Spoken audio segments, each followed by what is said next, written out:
What's up, everybody? Welcome back to another highly combustible reaction. We're jumping into something. What is a Stadtholder? It's definitely a word we've heard before, but definitely not something I don't think we've dove too much into. Coming at us, it's from Mikhail. Definitely wouldn't send it to us if it wasn't along our journey for sure. So I know it's going to be important somewhere. The Dutch Republic, European history. Let's jump in. Let's check it out together. If you guys enjoy it, make sure you get over and show Tom Richey some love. Most certainly go show the original poster some love. That's what it's all about. Let's see what we got. So I went to the Netherlands this summer.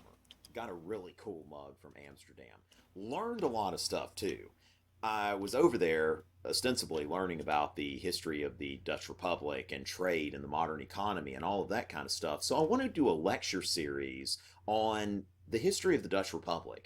And I'm going to start that lecture series by answering what might seem to be a very simple question, but it's not. And that question is, what is a stadtholder? Who is this guy that keeps coming up in the history of the Dutch Republic, and what does this title mean? It seems nebulous, and all of that kind of stuff seems complex. Who is he? What did this person do? That's the question that I want to answer first of all in this lecture series on the history of the Dutch Republic.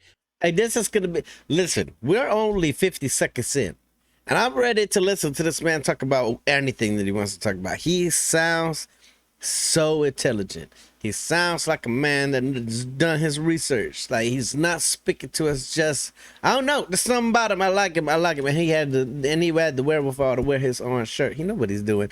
He knows what he's doing to you Dutchies. So what is a stadtholder? Now, first of all, let's start with the word stadtholder. This comes from a Dutch word, Stadhouder. How's my Dutch? Now, Stadhouder means placeholder in the sense that someone is standing in place of or instead of. Now, keep in mind that the Dutch language is almost like the German language and the English language got together and had an illegitimate child or something like that. And that illegitimate child That's great. Dutch. Not to say that Dutch is illegitimate. I love the language, okay?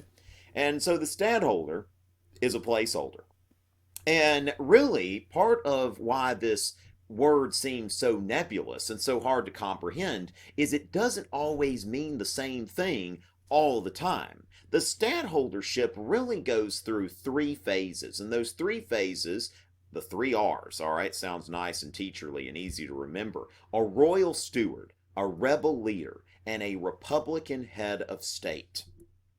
So the stadtholder starts off as a steward. Now, when I think steward, I think Lord of the Rings. Great little story here, all right? Because I was going through a flea market when I was in Amsterdam, and all of a sudden, I zoomed in on, wow, in de baan van der ring, or der ring. Der ring. I guess you would say it like that, okay? Because the Dutch, when they see a G, they're like, That's true a lot of times. All right. But this is the Fellowship of the Ring in Dutch. Now, unfortunately, I have no idea what any of this stuff says, but that's Mordor. It's the same in Dutch. But I'm so excited to have this book that I can't read. Y'all know how much I love Lord of the Rings. But anyway, as far as the steward goes, this is the person who is there instead of a higher lord who would have the nominal right to that territory. So the stadtholder would govern these territories as a representative of higher absentee nobles. And in the 15th and 16th century, the Netherlands was ruled by the Habsburg emperors, and the Habsburg emperors would appoint stadtholders. And William of Orange was appointed as stadtholder of Holland, Zeeland, and Utrecht. And what we have here is a case of the stadtholder, after some reluctant self-reflection, becoming the leader of the rebellion against his lord. So William of Orange, the stadtholder, becomes the leader of the Dutch revolt. And so now the stadtholdership goes from being the royal steward to the rebel general. That now William of Orange is George Washington. William of Orange is Robert E. Lee. So William of Orange is the stadtholder of Holland, Zeeland, and Utrecht. And the thing is that now, as a confederation, now keep in mind that the Dutch Republic was not a nation, it was not a unitary government. Each province appointed its own stadtholder. So he wasn't stadtholder of the Netherlands or anything like that. So the states of Holland would appoint their own stadtholder, and hopefully enough people would agree so that there was a bit of unity. So William of Orange was the stadtholder also of Friesland, ends up appointing him as a stadtholder as well. So there are 4 provinces that end up appointing William of Orange as their stadtholder. But as a confederation, several provinces would often appoint the same stadtholder. But then again, if you look at 1625, you see that sometimes provinces named different stadtholders, typically descendants of William of Orange, but you'll have one stadtholder in Holland, Zeeland, and Utrecht, and in this case, Gelderland. And then Overijssel and Drenthe and Friesland have their own stadtholder. So you have 2 different stadtholders. That's okay, because each province appoints their stadtholder. So what is a stadtholder? Now, what's funny about this is one of the best sources we have about the stadtholdership is James Madison's Notes on Ancient and Modern Confederacies. James Madison wrote this when he was preparing for the Constitutional Convention, and he writes these notes really based on a lot of European scholarship. This isn't actually original scholarship on Madison's part, but he's making notes about all of these texts he's reading because he wants to find out what were the strong points of previous confederations and what were the defects. So as he's going through, he's looking at Sir William Temple, he's looking at Charles Joseph Pankow or Pankoka or whatever, okay, something like that. Sorry for you pronunciation snobs. And Hugo Grotius, who was actually a I understand Dutch that completely. scholar. They totally exist. People that want to get angry at you because you don't say something the right way in their language. You gotta have a little patience and forgiveness. Let somebody learn something and figure out, hear it a couple times the right way before they can get it the wrong, before you can really hang them out to dry. This is very cool to see because I know who Madison is. I like that he's kind of looking around. We were still in a very kind of young. Let me see. Washington, Adams, Jefferson, Madison the fourth. So we were still very young as a nation. We needed that kind of outside influence, and we know that, hey, the duchies, we got a lot of stuff from the duchies in the first place. With New Amsterdam and everything up there. Yes, it makes sense that we be looking around. I like this. So a stadtholder is essentially a mini king of his little territory. Or like a lord or something similar to that, where they're just kind of, hey, this is your area. This is your area. Some areas want you to, so that you can go be there. That makes all sense to me. I didn't know that multiples had the same. I thought that it was just one stadtholder per area, I suppose. But it makes sense to see it this way, the way that he's explaining it on a map with pictures. And I'm a visual kind of learner, guys. Kalk or Pankoka or whatever, okay? Something like that. Sorry for you pronunciation snobs. And Hugo Grotius, who was actually a Dutch scholar. And so Madison's observations are based on his readings of these European philosophers, in many cases books that Thomas Jefferson had sent him from Europe. So let's go into the civil powers of the stadtholder as head of states. Now notice I'm not saying head of state because the Dutch Republic wasn't a state, so to speak, as much as a confederation of provinces and states. There are 8 powers that Madison identifies as belonging to the stadtholder. First of all, the power to settle differences between provinces. Second, to recommend and influence the appointment of ambassadors. Third, to be an ex officio member of the Council of State. 4, to preside in the provincial courts of justice where his name is prefixed to all public acts. 5, the supreme curator of most of the universities. 6, to appoint town magistrates. 7, to give audiences to ambassadors. And 8, the power of pardon. Now, a lot of these powers sound a lot like the powers of the President of the United States, or most heads of state That's today. because we probably Now, stole it. also, the Stadtholder tended to be the Captain General, the Commander-in-Chief of the Armed Forces. Keep in mind that this didn't automatically come with the Stadtholdership, but was typically conferred upon the Stadtholder. Whoever held that office would also hold the office of Captain General and of Admiral General, the head of the Navy, so he could control all of the armed forces and pretty much lead the rebel army, so to speak, and rebel navy. Now, the stadtholdership was a republican institution, meaning that this was not a king. This was not hereditary. This wasn't something that Okay. automatically passed to his son. This was not something that was permanent. It wasn't institutionalized until very late in the Republic. Now, William of Orange was the model stadtholder. When you go Obviously, to if the everybody Netherlands, wanted him. everyone knows about Willem van Oranje. He's a national hero. He's the father of their country. Before this, nobody really would have thought of a Dutch nation or anything like that, of the Netherlands as being its own thing. So really, the father of their country.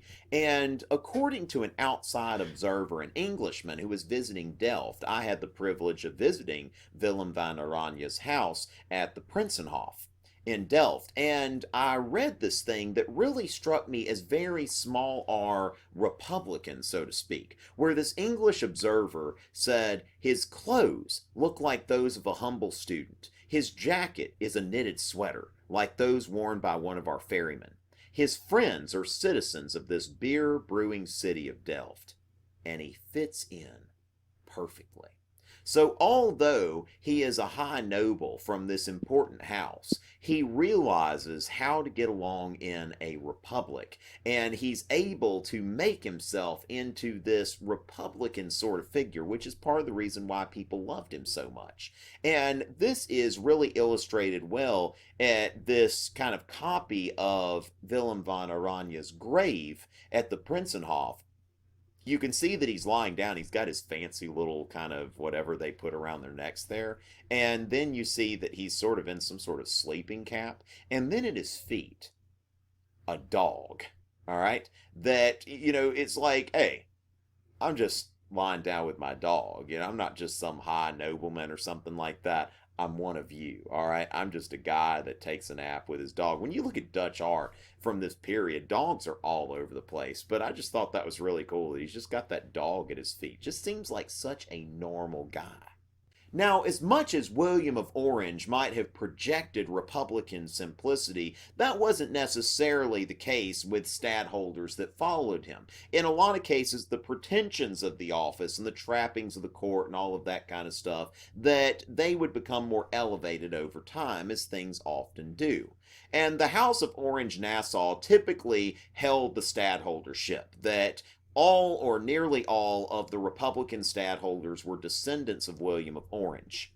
And this presents a bit of a problem when you look at the history of the Dutch Republic, that the Republic's constitution presented some contradictions, because on one hand you've got a federal republic, which really is a lot like the young United States that's going to come along later, but the figurehead is a semi-hereditary noble, now nominally elected, but at the same time all coming from the same noble house and all of that kind of stuff. So is it a republic? Is it a monarchy? Is it somewhere in between? Keep in mind that this is a government that was cobbled together during a rebellion, that they weren't necessarily starting from scratch. They still knew what they were doing, though. But the House of Orange is a very prominent feature in the Dutch Republic, and it's a bit of a contradiction. James Madison is reflecting, possibly through someone else, but saying that this is a strange effect of human contradictions. Men too jealous to confide their liberty to their representatives who are their equals,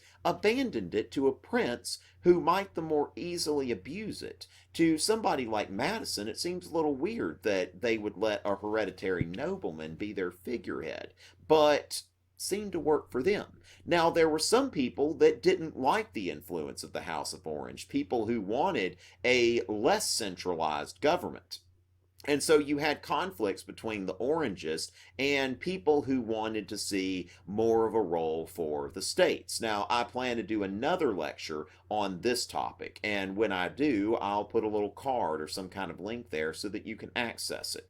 So the Orangists and the states are often going after each other, but the thing is that this republic, being in the midst of all of these European monarchies, these much stronger states, that it's very difficult, as Madison said, that it's certain that so many independent core and interests could not be kept together without such a center of union as the stadtholdership, that the stadtholdership is the glue that keeps this thing together. Now, they tried a few stadtholderless periods, these people who wanted the states to have more influence and did not want this central unifying figure of the stadtholder. But every time they brought the stadtholder back. Stadtholder has a whole bunch of powers that allow him to organize things, to keep the place running in a certain way. That makes sense to me. I think that it would be kind of chaotic without somebody there. Somebody as the middleman. Somebody as the, hey, this is our continuity. This is the person that we need to look at. Like, he's going to help us decide what all of it. There's a lot of people that don't care about certain types of things. It can damn sure make your economy fall apart if you don't have anybody there that gives a damn. Madison, citing William Temple, wrote that in the intermission of the stadtholdership, Holland, by her riches and authority, drew the others into a sort of dependence. So typically, this movement to reduce the influence of the House of Orange was driven by the Hollanders, because the Hollanders had more money, they controlled trade, Amsterdam is there and all of that kind of stuff. So Holland liked this sort of arrangement because they got to call the shots. Now, people in the other provinces, they tended to prefer the Oranges because the Oranges would unite everyone and keep Holland from running the show. With such a government, the Union never could have subsisted if in effect the provinces had not within themselves a spring capable of quickening their tardiness and impelling them to the same way of thinking. This spring is the stadtholder. So in 1754, really the Orangists end up winning this thing, and the stadtholdership is institutionalized, that a hereditary stadtholder general is established in the late Dutch Republic. So you have William IV and William V, but alas, it does not last forever, because in 1795 enter Napoleon, and that is the end of that. And William V runs off to Britain in exile. Now, of course, that's not the end of the House of Orange. The current king of the Netherlands is of the House of Orange, so they haven't gone anywhere. You see where they've got those orange flowers and those oranges, which kind of ironically, oranges in Dutch are not referred to as oranje, like the color, but they're referred to as sinaasappels. So he's got oranje flowers and sinaasappels. Go figure. So what is the stadtholder? It's pretty complicated, but it was an important unifying figure in the Dutch Republic, a royal steward, a rebel leader, and a Republican head of state. And this person unified a republic that might not otherwise have been able to exist. Hopefully you learned a little something, and I hope to continue some more lectures on the history of the Dutch Republic. So if you want to see those, be sure to subscribe. TomRichey.net, my website, Twitter, Instagram, all of that kind of stuff. Find me on Facebook. I'll be back with some more lectures soon. Until next time. Yo, normally if somebody say, hey, you want to watch a lecture, I'm like, hell no, because lectures to me in school were boring. This is a whole on different kind of a lecture. Get over, show Tom Richey some love if you learned something. We most certainly did. Yeah, I don't know. We've learned a lot about Dutch history, and they've had their ups and downs, is what I'll say. They've gone through some changes, but for the most part, what I've seen is that they've also been very, hey, you kind of just do, you want to be a different religion, then just go ahead, be a different religion. You want to do this, go ahead.